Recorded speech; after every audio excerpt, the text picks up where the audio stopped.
وخير الناس أنفعهم للناس dadka waxa u khayr badan buu nebigu yidhi dadka waxa u khayr badan anfacuhum linnaas ka dadka ugu nafci badan ugu waxtar badan qofka mu'minka ahi meeshuu joogaba waa waxtar saa awgeed buu nebigu calayhi salaatu wasalaam wuxuu leeyahay dadkaba waxa ugu fiican qofka dadka ugu waxtarsan waxtarku iyo qofku waxa uu qabanayo oo la tilmaamayo inuu qofka muslimka ahi uu yahay dadoo dhan qof anfaca lama laha waa anfachum lilmu'miniin lama odhan xadiidka u fiirso wa anfachum linnaas baa la yidhi waa dadka qofka ugu waxtar badan isla xadiid labaadoo jaabir laga warinaya imaamu muslim soo saaray nebigu calayhi salaatu wasalaam wuxuu leeyay man istataaca minkum an yanfaca akhaah falyafcal markii ay sheegeen cid wax dadka ku akhridaa inay jirto oo wax ku tufta ayuu nebigu wuxuu yidhi calayhi salaatu wasalaam man istataaca minkum an yanfac akhaah qofka idinka mid ee awooda walaalkii inuu wax taro falyafcal ha yeela buu nebigu yidhi calayhi salaatu wasalaam haddaba nafcigaasi nafci dunawiyana wuu noqon karaa nafci ukhrawiyana wuu noqon karaa qofka waxtarkiisu dadku inta badan waxtarka adduunyay jecel yihiin laakiin waxaa ka mudan waxtarka aakhiro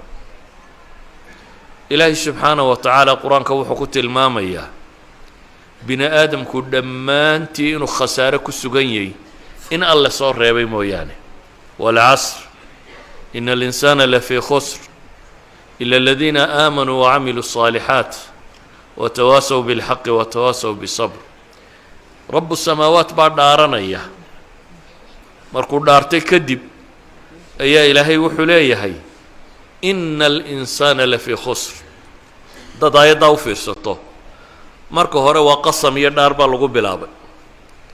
marka labaadna waa jumla ismiya marka saddexaadna inoo xarfu tawkiidaa lagu daray marka daba shanaadna maxaynu idhahnaa laan baa lagu daray intaasoo dhammi luga alcarabiya waa adawaatu tawkiid bay idhahdaan wax markaad rabto inaad adkayso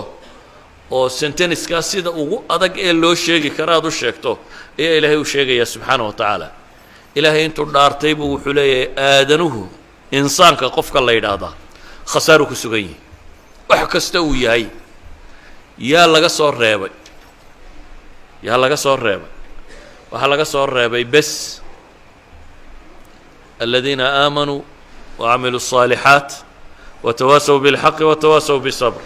kuwa afar sifo laga helay iimaan laga helay camal wanaagsanna laga helay xaqana dardaarma sabirkana isu dardaarma xaq iyo sabirkaba isu dardaarmaya yacni waa qof diintana ku camal falay dadka kalena